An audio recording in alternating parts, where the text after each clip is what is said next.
अब कहते हैं ये धागा है प्रेम का, मत तोड़ो चटकाए, और टूटे तो फिर मिले नहीं, और मिले तो गांठ पड़ जाए।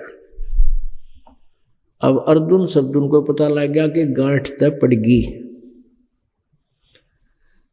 तब बहुत रोए, नो बोले जी कुछ भी करो, हम घनी गलती बन गई, हम तो दुष्ट आत्मा हैं, ये परमात्मा दया करो हम पापियों का, इससे जन्म में उद्धार हो जाए। परमात्मा बोले रहा उद्धार तो न करने का काम तो न छोड़ा, पर करते हैं तुम्हारे लिए कोई व्यवस्था। ओरा नता का माफी भी ना मांगी नकलिया ने, उन दोया ने माफी मांगी। तब कहा बेटा इस शरीर से तुम पार नहीं हो सकोगे अब मेरे इस जीवन से, तो मैं यहां आया हूं, क्योंकि मुझे मालूम है तुम्हें नहीं, तुम्हारे अंदर दोष घना गर्भ हो गया। पर कुछ दिनों के बाद मैं दोबारा फिर आऊंगा, और दिल्ली से 30 मील की दूरी पे पश्चिम की ओर एक गांव में मैं अपनी आत्मा भेजूंगा, और उस आत्मा को मैं आकर मिलूंगा। एक अच्छी आत्मा का वहां जन्म होगा जो युगों युगों से भक्ति करती आ रही है, और उसको मैं आऊंगा, आदेश दूंगा नाम देने का, तुम उससे नाम लेकर के अपना कल्याण करवाना। कि उन्होंने अर्जुन सर्जुन ने कहा प्रभु आज अब हमारी लगभग 30-35 साल की उम्र होगी, और कब वो दूसरे कब आना होगा आप जी का। परमात्मा ने कहा लगभग 150-200 वर्ष के बाद आऊंगा। हे भगवान हम कैसे, हे भगवान हम क्या हम तब तक रह पाएंगे, क्यों मेरा काम है तुम्हारा नहीं। तो अर्जुन सर्जुन का लगभग 250 वर्ष तक का आयु रही। तो जब वो वृद्धावस्था निकट सी आई उनके वो समय सा, तो यहाँ खरखोदा के पास एक अमायूपुर गांव है, सोनीपत खरखोदा रोड पे। उस अमायूपुर गांव में आगे, यानी दिल्ली से लगभग 30 मील पश्चिम का हिसाब सा ला कर वो वहाँ आगे, वहाँ कोई अच्छा भगत था, समझ कोई पुण्यात्मा थी, उनके घर पर आकर ते वृद्ध गणे हो गए। तो एक दिन स्वप्न में अर्जुन को दिखाई दिया कि वे सतगुरु आए हैं, और वहाँ कोई छुडानी गांव में वो हंस आए हुए हैं उस परमात्मा के, उनको कबीर जी आकर मिल चुके हैं, और मुझे कहा है कि तुम वहां जाओ और अपना कल्याण करा लो। अर्जुन को भी ऐसे दिखे स्वप्न में, और सर्जुन को भी ऐसे दिखे। दोनों ने सुबह उठते अपना अपना वो स्वप्न बताया। बात पक्की होगी कि वे भगवान आ लिए। तो जिसके वहां रहा करते थे उससे पूछा कि भाई छुडानी गांव है कोई आसपास। उसको पता नहीं था, क्योंकि पहले कन्वेंस इतनी थी कोई ना, और वहां से लगभग 70-80 किलोमीटर हमायूपुर से सांपला, 50-60 किलोमीटर तो होगा ही होगा। वहां से खरखोदा से सांपला, सांपला से फिर जज्जर की रोड की साइड में बहादुरगढ़ के आसपास आगे चल के। तो उसने अता पता करके इधर उधर से किसी से पूछा, तो पता लगा कि छुडानी गांव है ऐसे ऐसे। तो उन्होंने उस जिसके वहां रहा करते थे, वो 5-4 वर्ष से वहां आए थे, उससे कहा भगत आपने हमारी बहुत सेवा की है, एक रजा और कर दो, हमें छुडानी गांव में भिजवा दे, फिर तेरा काम पूरा हो गया भक्त। अब उसने रेड़ू अपना रेड़ू जोड़ा। रेड़ू होता है एक तांगे के सा, आम आदमी को नहीं पता, लेकिन हम किसान परिवार में जन्म था होने के कारण रेड़ू होता है एक छोटी बैलगाड़ी। उसमें व्यवस्था की, उनको वहां से लेकर वहां पहुंचे, और वहां जाकर के पूछा गरीबदास जी का घर कौन सा है, क्योंकि गरीबदास नाम है उनका बताया था। तब गरीबदास जी ने कहा भी ठीक है, परमात्मा का आदेश है, तुम उपदेश ले लो। दोनों ने उपदेश लिया और कहा हम तो भगवान भी यही रहेंगे गुरुजी आपकी शरण में, और आप दया करो हमारा पीछा छूट जाए। तब अर्जुन और सर्जुन वहां 5-6 महीने रहे, 1.5 साल जैसा उनका जीवन मालिक की दया से, और अपनी वो भक्ति की, तब उनका छुटकारा हुआ। चंडाली के चौक में सतगुरु बैठे जाए, 64 लाख का मेल था, दोरे सतगुरु पाए। अर्जुन सर्जुन ठाहरे सतगुरु की प्रतीत, सतगुरु यहाँ ना बैठियो ये द्वारा है नीच। ऊंच नीच में हम रहेंगे हाड चाम की दे, अर्जुन सर्जुन समझियो तुम करियो सबद स्नेह। अब इस प्रकार मालिक ने उनका उद्धार किया। और वो 64 लाख जो गुरुद्रोही हो गए वो तो गए काम तय। गुरुद्रोही हुआ था कमाल नाम का वो लड़का जो मुर्दा किया था जिंदा, उसकी तो फिर बहुत दुर्गति हुई। और बाकी जो आप और हम आज जो परमात्मा के चरणों में आ रहे हैं, आप वही हो जो काशी में बिदके थे। अब कोई मध्य प्रदेश में पटक रखा काल में, कोई उड़ीसा में, कोई बिहार में है, और कोई राजस्थान में, और कोई पंजाब में, कोई हिमाचल में। अब परमात्मा है कितने दयालु हैं दाता। अब क्या करते हैं मालिक, जैसे कोयल होती है, कोयल अपने अंडे अलग से नहीं उत्पन्न करती, कोई घोंसला बनाकर अलग से व्यवस्था नहीं करती, क्योंकि वो काग उसके अंडों को खा जाते हैं।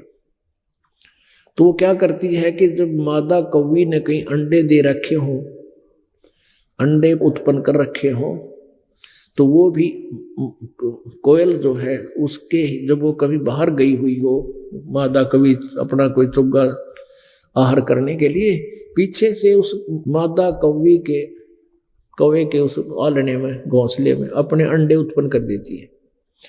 पहले 2 उसके होते हैं कौवे के, 2 कोयल के, पर वह पहचान नहीं पाती कौवी। तो आकर के वो मादा कौवा उन चारों को ही से लेता है, उन चारों को ही परिपक्व कर देता है, चारों में बच्चे निकाल देता है। फिर वो बच्चे उड़ना सीखते हैं। कोयल दूर बैठी देखती रहती है। जब वो बच्चे उड़ने लायक हो जाते हैं, दूर बैठकर वृक्ष पर अपनी बोली बोलती है, कुहू कुहू कुहू करती है।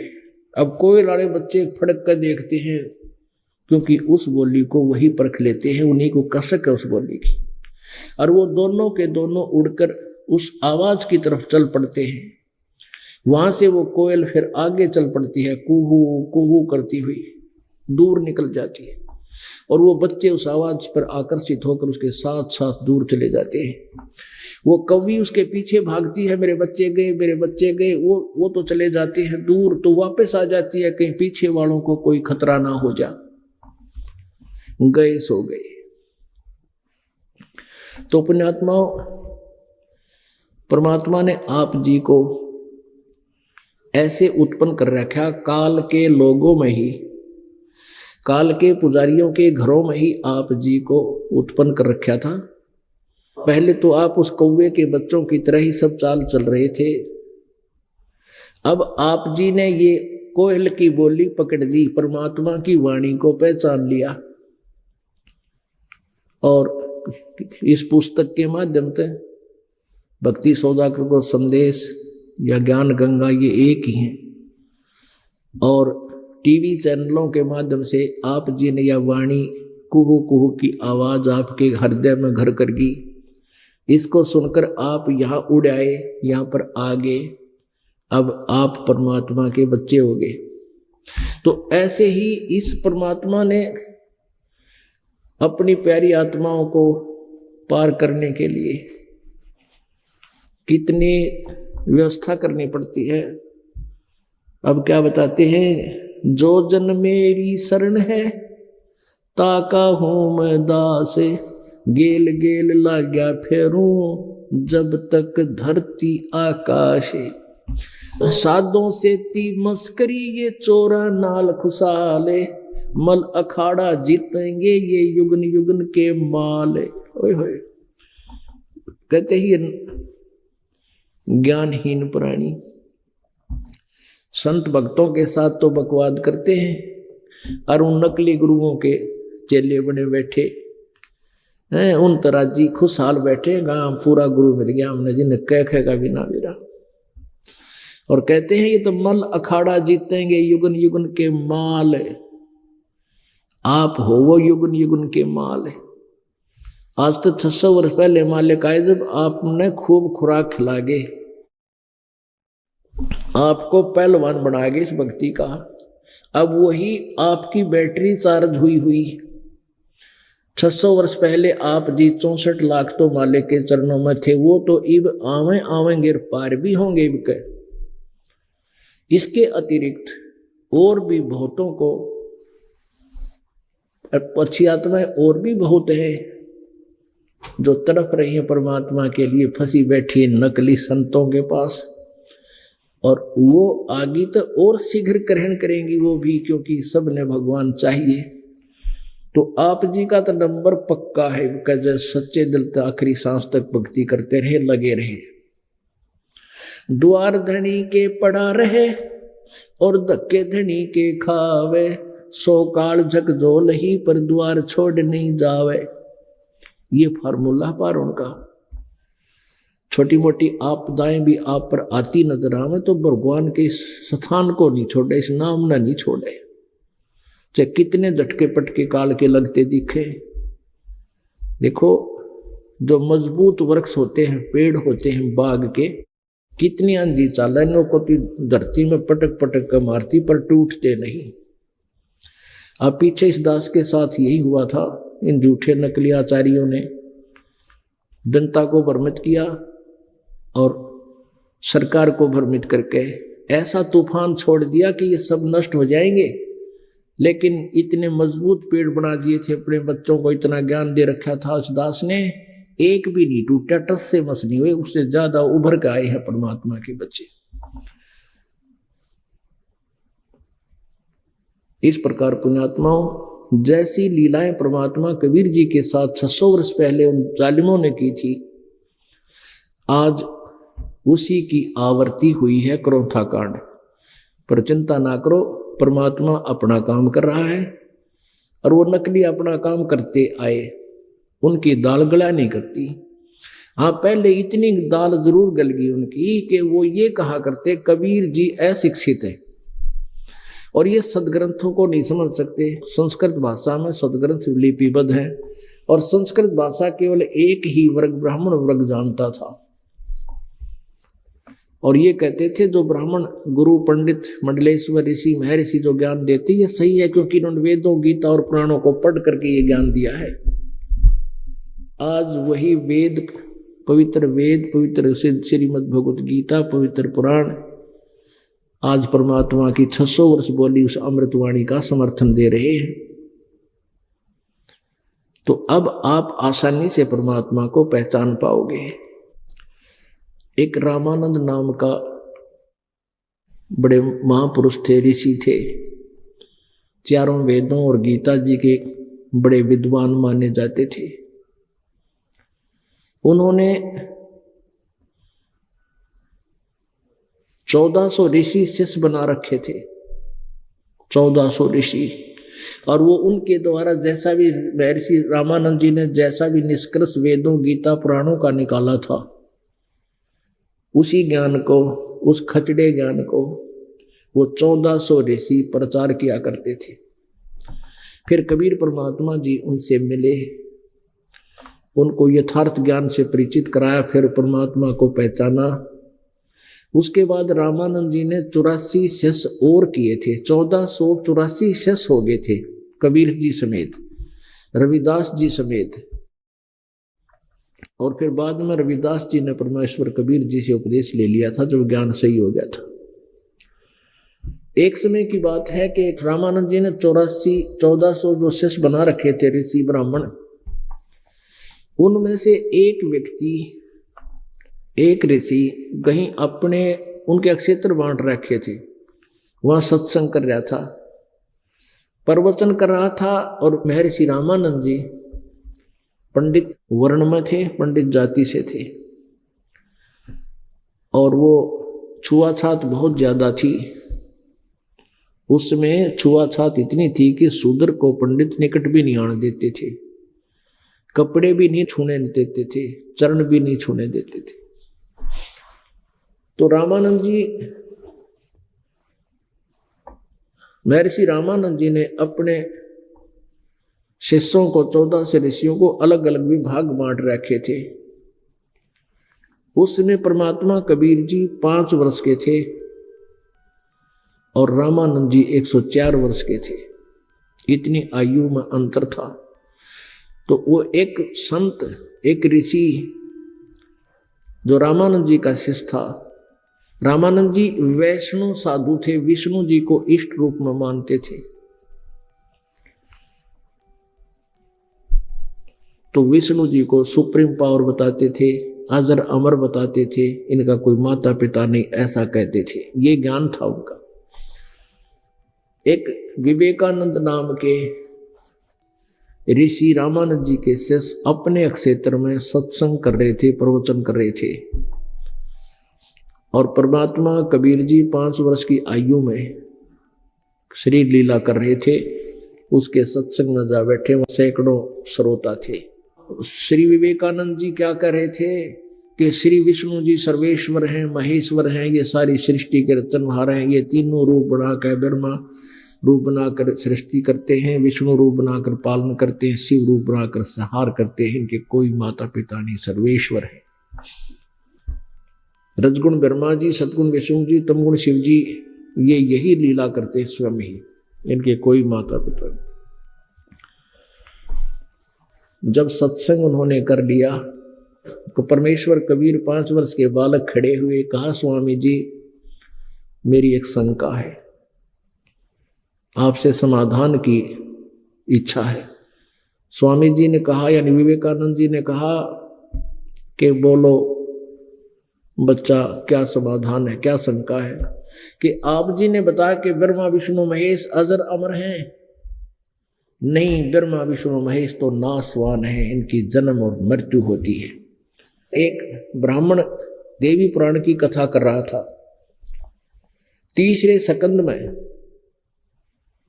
वो पढ़ रहा था, मैंने सुना, और आप भी निकाल कर देखिएगा। और विवेकानंद जी की लाल आंखें हो गई। अरे क्या बोल रहा है तू बालक, कमबख्त, तूने ये क्या कहा? अब देखिए स्वामी जी, नाराज ना हो।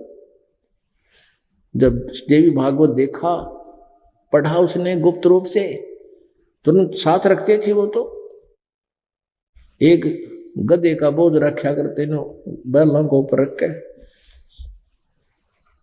ये है श्रीमद् देवी भागवत, यानी देवी पुराण। संपादक हनुमान प्रसाद पोदार, चिमनलाल गोस्वामी।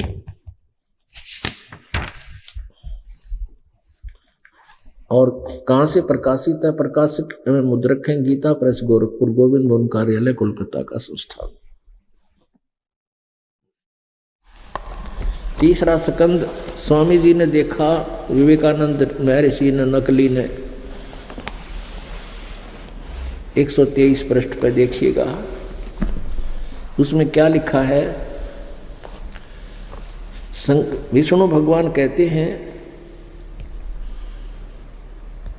तुम शुद्ध स्वरूपा हो, ये सारा संसार तुम ही से उद्भासित हो रहा है। ब्रह्मा विष्णु जी अपनी माता दुर्गा के विषय में बोल रहे हैं, उसकी महिमा सुना रहे हैं, स्तुति कर रहे हैं। मैं, ब्रह्मा और शंकर, हम सभी तुम्हारी कृपा से विद्यमान हैं। हमारा तो आविर्भाव और तिरोभाव हुआ करता है। हमारा तो आविर्भाव माने जन्म, और तिरोभाव में मृत्यु होता है। हम तो जन्मते और मरते हैं, अविनाशी नहीं है। केवल तुम ही नित्य हो, जगत जननी हो, प्रकृति और सनातनी देवी हो। भगवान शंकर बोले, देवी यदि महाभाग विष्णु तुम ही से प्रकट हुए हैं, तो उनके बाद उत्पन्न होने वाले ब्रह्मा भी आप तुम्हारे बालक हुए। फिर मैं तमोगुणी लीला करने वाला शंकर क्या तुम्हारी संतान नहीं हुआ? अर्थात मुझे भी उत्पन्न करने वाली तुम ही हो। सिवे संपूर्ण संसार की सृष्टि करने में तुम बड़ी चतुर हो।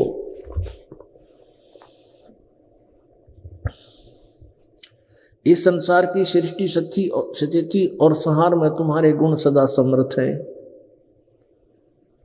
उन्हीं तीनों गुणों से उत्पन्न हम ब्रह्मा विष्णु एवं शंकर अर्थात रजगुण ब्रह्मा जी, सतगुण विष्णु जी एवं तमोगुण शंकर जी नियमानुसार कार्य में तत्पर रहते हैं।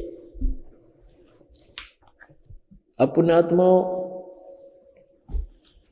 उस नकली ऋषि जो रामानंद जी के शिष्य थे, वो नकली महर्षि विवेकानंद ने पढ़ लिया और देख लिया और कहता है कि कहीं नहीं लिखा ऐसा, ये झूठ बोलता है। देखो रे ये जुल्हाय का बेटा।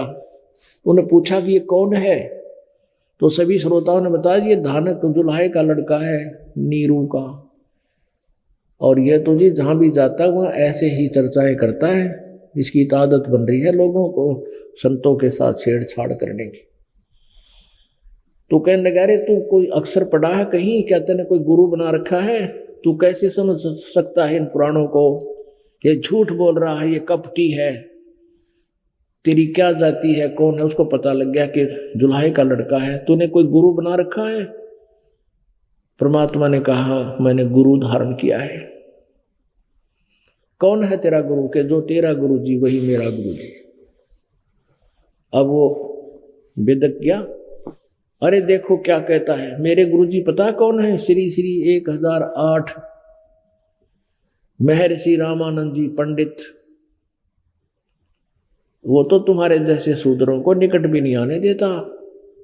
देखो रे लोगों, देखो रे जनता, देखो रे श्रोत भक्तों, कितना झूठा कपटी है। इसकी बात सच्ची हो सकती है? अनपढ़ है, शिक्षित, इसको क्या पता सदग्रंथों के बारे में। कबीर साहब ने कही, जानबूझ साची तजे करें झूठ तेने, अर्ता की संगत है प्रभु सपने में भी ना दे। परमात्मा बोले जानबूझ के साची तजे और यू करे झूठ तेने, कहते तेरे जैसे के दर्शन था वो भी ना करने चाहिए। कबीर जी उठ कर चल पड़े। तो रामानंद के शिष्य ने उत्तर तो देना आया नहीं क्योंकि वो फेल हो गया। तो अपने चेलों से कहा कि कल आना तुम गुरु जी के पास, इसको लाएंगे पकड़ कर, देखना कल इसकी क्या हालत होगी। अपने आत्माओं, अब रामानंद जी के उससे विवेकानंद जी शाम के समय ही पहुंच गया रामानंद जी के पास और कहा गुरु जी आप हमारी तो नाक काट ली एक धानक के बेटे ने। नीरू जुल्हाय के पुत्र ने हमारी नाक काट दी भगवान। वो कहता मैंने रामानंद जी से नाम ले रखा है, स्वामी जी से, वो धानक का बेटा। हम तो मुंह दिखाने लायक नहीं रहे, स्वामी जी कुछ इसका प्रबंध करो, इसका कोई इलाज करो, नहीं तो जनता हमसे बहुत नफरत करेगी, सब शेष हमसे दूर हो जाएंगे, ब्राह्मण लोग हमें क्या धिक्कारेंगे। रामानंद जी ने सोचा भाई ठीक है, झूठा है वो तो, मैंने कभी नाम दिया ही नहीं। तो रामानंद जी ने कहा कि कल सुबह लाना उसको पकड़ के। ले गया 10 मस्टंडे। विवेकानंद सुबह सुबह 8-10 व्यक्तियों को लेकर पहुंचा वहां कबीर जी के नीरू की झोपड़ी की तरफ। तो वहां पूछ रहे थे कि नीरू का मकान कहाँ है। आंखें लाल, सब की गुस्से में बोल रहे थे। एक भक्त ने और एक माई ने जाके बताया कि तुम्हारा किसी से झगड़ा हो गया क्या? वो नीरू कहने लगी नहीं तो, कि 9-10 जने वो आ रहे पंडित और हाथों में लठ ले रखे, आपका घर पूछ रहे हैं। नीरू समझ गई कि कबीर जरूर किता ही न छेड़का है किसी ने, कबीर जी छेड़का आए हैं। और पहले भी कई उलाने आ लिए थे इन ब्राह्मणों के कि अपने बेटे न मना कर ले, ये हमारी उस कथाओं को जाकर भंग करता है, ऊट पटांग प्रश्न करता है, हमारी भावनाओं को ठेस पहुंचाता है। माई ने सोचा यो आज फिर छेड़ा यार, आज तो घने उग्र रूप धारण करके आ रहे हैं। कबीर जी को उठाया, सुता के उठ बेटा, तूने किसको क्या कह दिया? तू मत छेड़ा कर इन्हें, ये तेरे को मार देंगे बेटा, और मैं फिर कैसे जीवित रहूंगी। परमात्मा कहते माँ ये नकली लोग हैं, झूठे कपटी, ये गुमराह कर रहे सारी जनता ने, ये सब मेरे बच्चे हैं और मैं सच्ची को ये मैंने झूठा बताऊं है। माई ने बोली तेरा ऐसा मारूंगी थप्पड़, दादा बन गया, तेरे बच्चे सारे, चल तू खड़ा हो ऐसे। और वो आ रहे हैं और तू बोलिए ना बेटा, झोपड़ी के पीछे ले जाकर लेटा दिया, ऊपर पुराने कपड़े गुदड़गा डाल दिया, तो बोलिए ना बेटा चाहे कुछ भी कहे हुए। अच्छा माता जी। अब वो आ गई इतना मैं उलट लेके, वो कहने लगे कहाँ वो तेरा कबीर। वह माई ने पूछा जी क्या बात होगी, क्या गलती कर दी मेरे बेटे ने, मैं धमका दूंगी, मैं पीटूंगी इसको, डंडे मारूंगी, मुझे बता दो। नहीं, आज हम ही मारेंगे इसको। झोपड़ी में बढ़ गया जबरदस्ती। वो तो खड़ा बाहर गेट पे, अब जो मस्टंडी ले गया था उन्हें पकड़ पकड़ कर सारे उस झोपड़ी के कुटिया के वस्त्र पटक दिए इधर उधर खोज करने के लिए, कहीं नीचे ना दाव रखा हो, या छुप ना रहा हो। चारपाई थी उलट पुलट कर दी। कहाँ तेरा बेटा, सच्ची बताओ नहीं तुम्हें मारेंगे। अब परमात्मा ने सोचा ये मेरी मुंह बोली माता को दुखी करेंगे। खड़े होकर बाहर निकल के गुदड़गा हटा के ऊपर थे और पीछे खड़े हो गए, कहने लगे ओए विवेकानंद आजा, झोपड़ी के पीछे खड़ा हूं मैं। अब उन्होंने तो आवाज सुनी, भाग कर बाहर गए सारे, पकड़ जाए परमात्मा ने।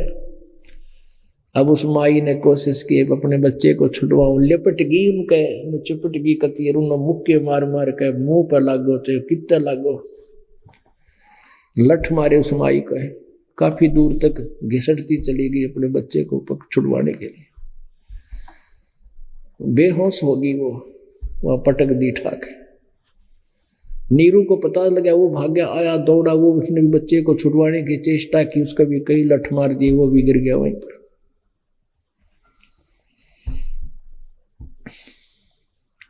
उस मोहल्ले वालों ने, कॉलोनी वालों ने उन दोनों को उठाकर उनकी झोपड़ी में लटाया। लगभग 2 घंटे में होश आया उनको दोनों को। उधर से परमात्मा को लेकर के कबीर जी 5 वर्ष के बालक को रामानंद जी के सामने खड़ा कर दिया, और वहां हजारों की संख्या में वो आगमा उस विवेकानंद के चेले के तेरी बेइज्जती होगी थी, और इसने ये कहा था कि रामानंद मेरा गुरु है, देखिए आ जाओ भाई, तुम इस झूठे की बात झूठ होगी। तो वहां क्या किया, रामानंद जी ने अपनी झोपड़ी का आगे पर्दा लगा दिया, कर्टेन, ये दिखाने के लिए मैं इनके दर्शन भी नहीं करता, छोटी जाति वालों के नाम तो बहुत दूर की बात है, शिष्य बनाना तो बहुत दूर है। तो परमात्मा का और रामानंद जी की काफी वार्ता हुई। अब रामानंद जी ने पूछा कि बोल कबीर तू कौन है, इब कैसे बैठा मौन। परमात्मा खड़े होकर क्या कहते हैं, वो वार्ता आपको सुनाते हैं भगवान की वाणी की।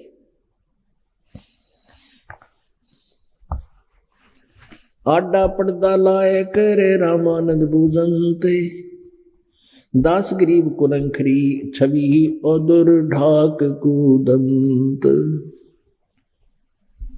आडा पर्दा ला के झोपड़ी का आगे पर्दा ला के अंदर खड़ा है झोपड़ी में, बाहर कबीर जी खड़े हैं 5 वर्ष के बालक रूप में, और इतना गुस्सा हो रहा है, नो कहते हैं वो नो पैर पटक रहा है गुस्से में अंदर। क्या प्रश्न करता है, कौन जात कुल पंथ है, कौन तुम्हारा नाम है, दास गरीब आधीन गति फिर बोलत है बलि जाऊं मैं। अब रामानंद जी पूछते हैं तू कौन, तेरी जात है, तेरी भक्ति का कौन सा पंथ है, कौन जात कुल पंथ है, और कौन तुम्हारा नाम है, दास गरीब आधीन गति फिर बोलत है बलि जाऊं मैं। गरीबदास जी कह रहे हैं कि जैसे गुरु और शिष्य का नाता निभाते हुए गुरु जी गुस्से हो रहे हैं, अच्छी बुंडी कह रहे हैं, और परमात्मा करबद्ध होकर के ऐसे खड़े हैं और विनम्र भाव से कहते हैं, जात हमारी जगत गुरु परमेश्वर पद पंथे, दास गरीब लिखत पड़े मेरा नाम निरंजन कंठ। परमात्मा बोले मेरी जाति पूछता है तो मैं जगत गुरु हूं, पूरे विश्व को सत्य ज्ञान मैं ही देने आया हुआ हूं। और मेरा कौन सा पंथ है, मेरा कौन सा मार्ग है भक्ति का? परमेश्वर पंथ है। ईश, ईश्वर, परमेश्वर। ईश तो ये ब्रह्म है, 21 ब्रह्मांड का स्वामी, इसको सरपुरुष भी कहते हैं, सरपुरुष। और ईश्वर है ये ईश से श्रेष्ठ है, जो वो अक्षर पुरुष है, सात संग ब्रह्मांड का स्वामी, जिसको परब्रह्म भी कहते हैं। और परमेश्वर जो ईश्वर से भी श्रेष्ठ है, वो परमेश्वर यानी परम अक्षर ब्रह्म, सबका मालिक, वो परमेश्वर है। कहते मैं उस परमेश्वर का पंथ, वो परमेश्वर वाला पंथ यानी मैं मार्गदर्शन उस परमेश्वर का करता हूं और मैं परमात्मा हूं। अब रामानंद जी ने कहा, अरे बालक सुन दुर्बुद्धि तेरा घटमत तन आकार, दास गरीब दर्द लग्या हो बोले सृजनहारे। गरीबदास जी कह रहे हैं, अपनी परमात्मा की महिमा बता रहे हैं, आंखों देखी। रामानंद जी कहने लगे, ए दुर्बुद्धि तू अपने आप को भगवान कह रहा है, तो साकार दिखाई देता, परमात्मा तो निराकार है। अड़ सब की बुद्धि यहां फेल है। किसी से पूछो, विष्णु जी का उपासक है, सामने मूर्ति है, रोज मत्था टेकता है, फिर कहते हैं मैं ध्यान लगाता हूं, परमात्मा देखा है, ओहो परमात्मा तो निराकार हो, दिखाई थोड़ा देता है। तो यह कह रहा है कि जो परमेश्वर ने कहा कि मैं भगवान हूं, रामानंद ने कहे दुर्बुद्धि। रामानंद जी कहते ए दुर्बुद्धि बालक, तू भगवान कहे अपने आप को, तेरा तो शरीर दिखाई देता है। अर्थात वो कहते भगवान निराकार है। और कहते रामानंद जी को बड़ा दुख हुआ जब परमेश्वर ने अपने आप को परमेश्वर सृजनहार कह दिया। रे बालक सुन दुर्बुद्धि घटमट तन आकार, दास गरीब दर्द लग्या हो बोले सृजनहारे। और कितनी गालियां दे दी, तुम मोमन के पालवा, तेरा एक जुल्हे के गर्बास, और दास गरीब अज्ञान गति, एता दृढ़ विश्वास, मान बढ़ाई छोड़कर बोलो बालक बैन, दास गरीब अधमुखी एता तुम गुटफेर। तर्क तलु से बोलते रामानंद सुरज्ञान, दास गरीब कुजात है ये आखिर नीच निदान। अब क्या बताते हैं, रामानंद जी गालियां दे रहा है कि इसी कुजात है, कुजात है यानी ना इसकी माँ का बेरा ना बाप का, अरे अपने आप को भगवान कहता है। अब परमात्मा क्या बोले, मैं के बदन खुलास कर सुन स्वामी परवीन, दास गरीब मनी मरे मैं आजिज आधीन। ए स्वामी सृष्टा में और सृष्टि हमारे तीर, दास गरीब अधर बसु मैं अवगत सत कबीर। ओए होए होए,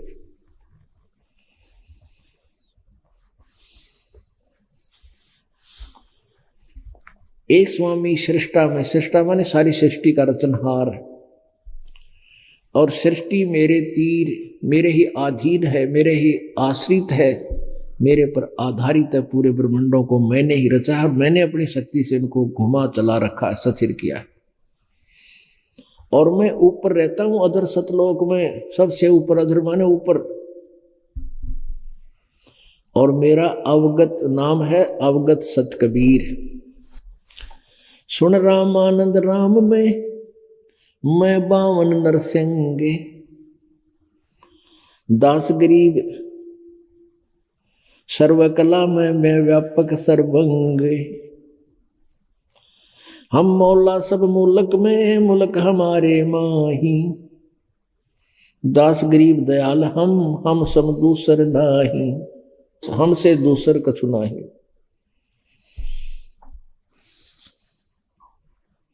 मैं रोवत हूं सृष्टि को, सृष्टि रोह मोए। गरीबदास इस विजोग को समझ न सकता कोई।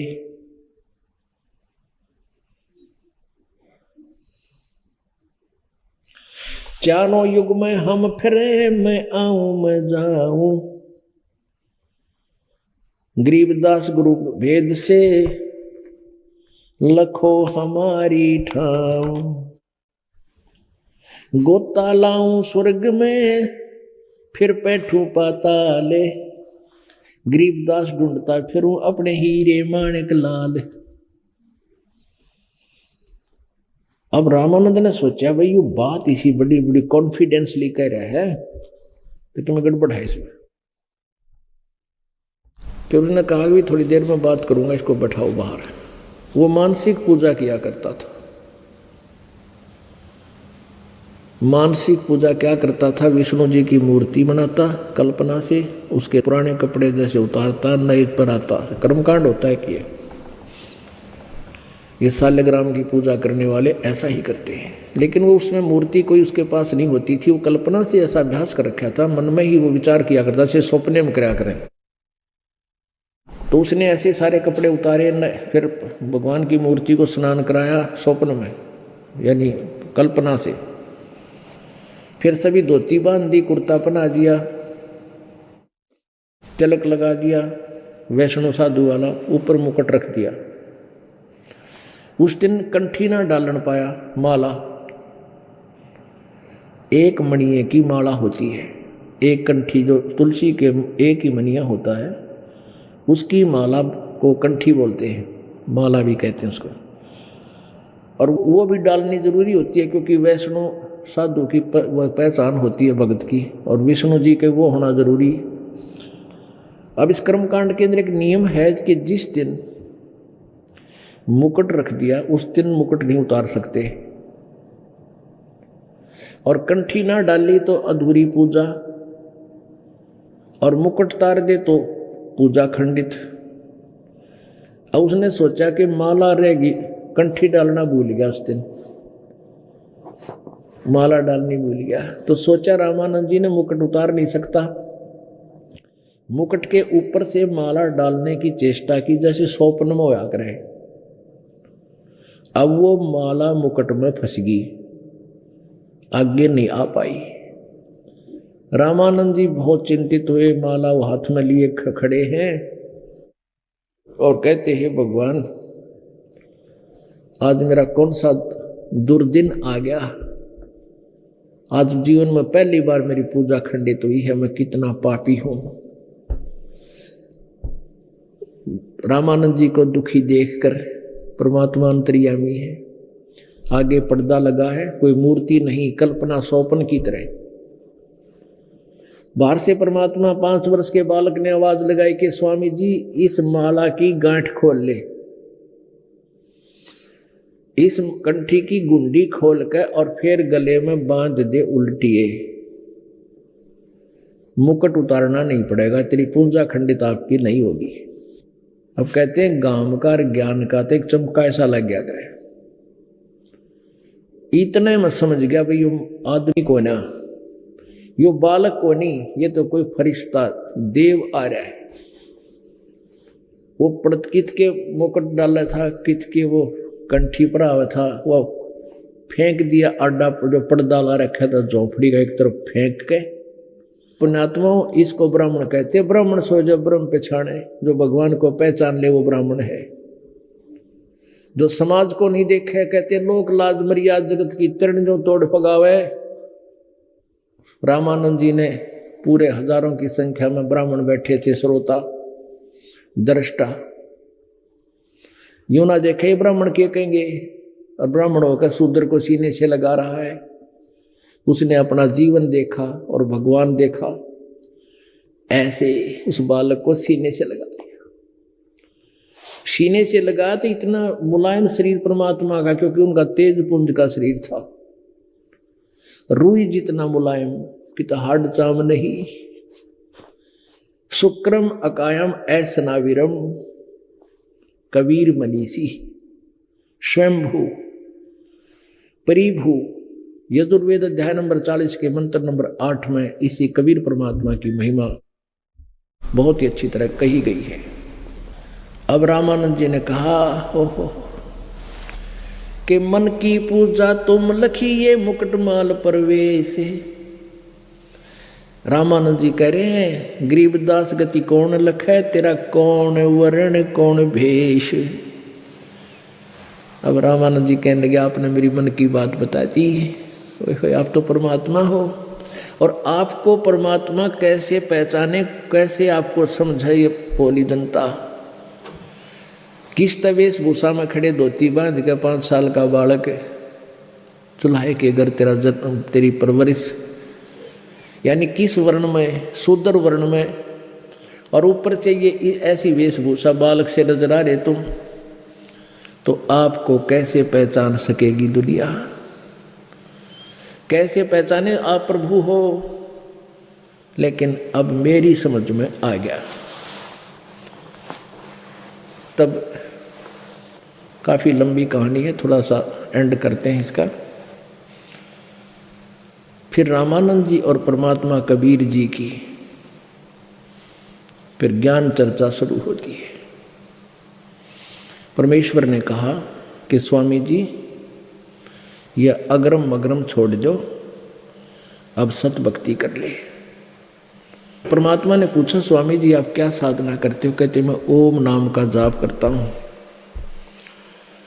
और विष्णु जी की पूजा करता हूँ, विष्णु जी मेरे इष्ट हैं। आपका टारगेट क्या है? कबीर जी ने पूछा परमेश्वर ने।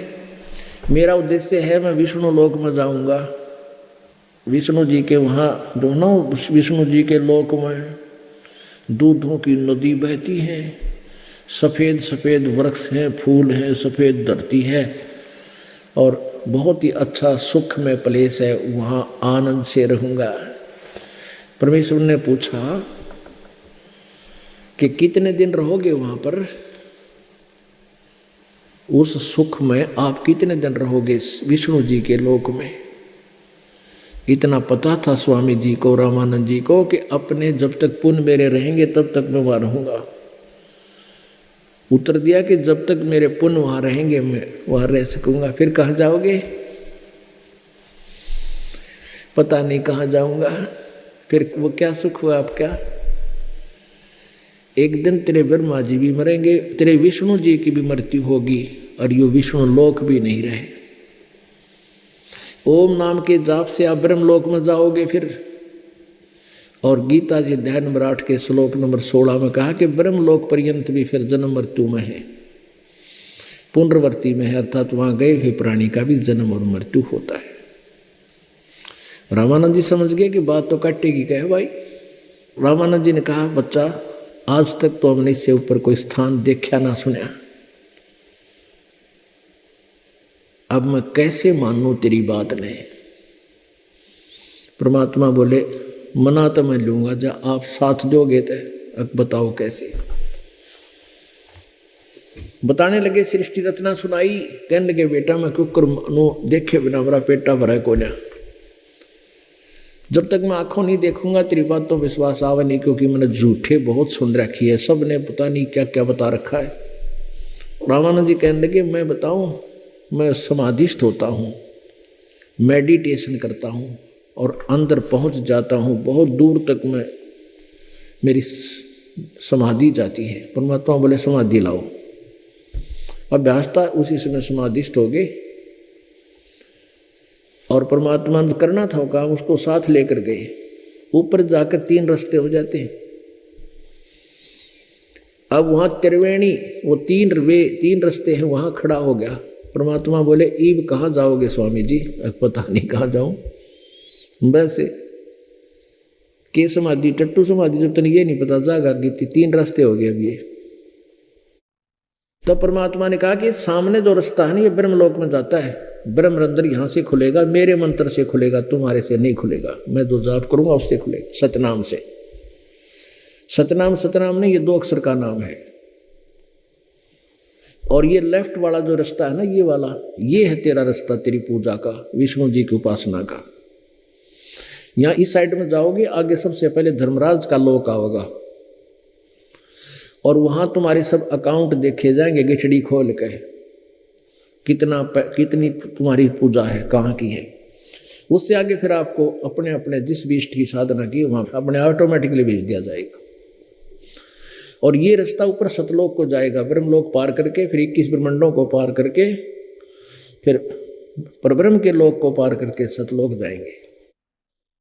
तो परमात्मा ने लीला की, श्वास उश्वास से सतनाम सुमन किया। एकदम सामने के वो सामने का गेट खुल गया, मध्य वाला।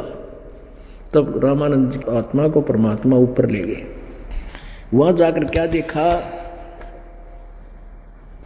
वहां क्या देखा कि एक दूसरे रूप में परमेश्वर एक तख्त के ऊपर विराजमान है, जो और ऑल कंट्रोलर का सिंहासन है, जो कुल मालिक का वहां जो है गद्दी है, तख्त है। वहां पर इतना तेजों में शरीर है। सतलोक में परमात्मा कबीर परमेश्वर जी का सतपुरुष रूप में करोड़ सूर्य मिला दे, करोड़ चंद्रमा, इतना एक रोमकूप की शोभा है, इससे भी अधिक है। तो कबीर जी नीचे से 5 वर्ष के बालक में गए और उस अपने ही दूसरे रूप पर चंवर करने लगे। रामानंद जी ने देखा कि सचमुच ये है परमात्मा, ये परमेश्वर है जो तख्त पर बैठे। सोच, और कबीर जी तो यहाँ के कोई गण होंगे, इतने में वो गद्दी पर बैठे हुए, तख्त पर बैठे हुए परमात्मा खड़े हुए और 5 वर्ष के बालक उस कुल मालिक के सिंहासन पर विराजमान हो गए। और वो तेजों में शरीर जो खड़ा हुआ, वो अपने ही दूसरे स्वरूप कबीर बालक पर चौर करने लगा, सेवा करने लगा नौकर की तरह। रामानंद जी सोच ही रहे थे ये क्या हो रहा है, ये छोटा सा बालक, इसके ऊपर भगवान चमर कर रहा है। इतने में तेजों में शरीर वाला प्रभु, वो परमेश्वर कबीर जी के शरीर में समा, यानी दोनों मिलकर एक हो गए। अकेले कबीर जी उस सिंहासन पर बैठे हैं और रामानंद जी से कहा कि देखो ये सतलोक है, आप यहाँ रहते थे पहले, यहाँ कभी जन्म मृत्यु नहीं होती, यहाँ कभी वृद्ध अवस्था नहीं होती है। देख लो सब हंस यहाँ पर कितने शान से और सुख से रह रहे हैं।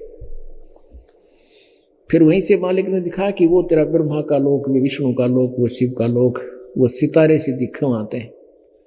और वहां की तुलना में तो ऐसा दिखे जैसे गंदा स्थान होता है। रामानंद जी का मन हट गया कि ये तो बहुत बात बिगड़ गई। तब परमात्मा ने कहा कि जाओ नीचे। रामानंद जी की एकदम समाधि वापस आई, सोपन सा देखा करें। सामने देखा 5 वर्ष की आयु का वही बालक जो का तुम सामने बैठे हैं, और इसी रूप में सतलोक में देखे तो क्या कहते हैं,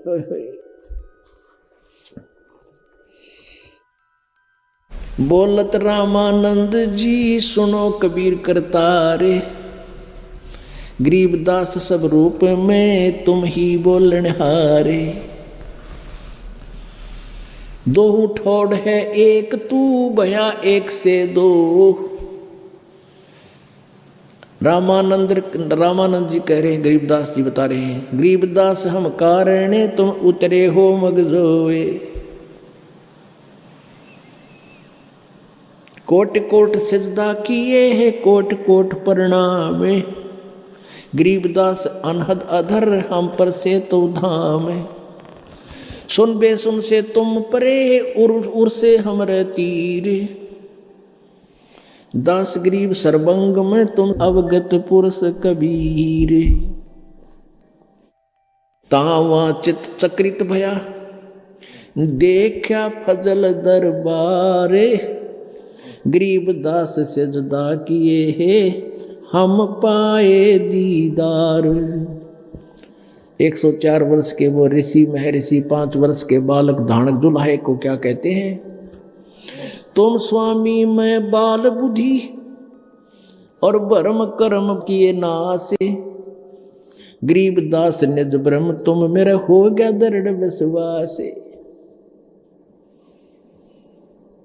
तुम साहेब तुम संत हो, तुम सतगुरु तुम हंसे, गरीबदास तुम रूप बिना और न दूजा अंशे।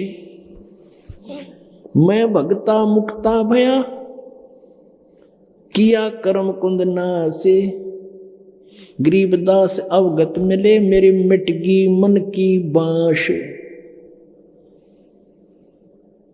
बोलत रामानंद जी सुनो कबीर सुभान, गरीबदास मुक्ता भय है, मेरे उदरे पिंड और प्राण।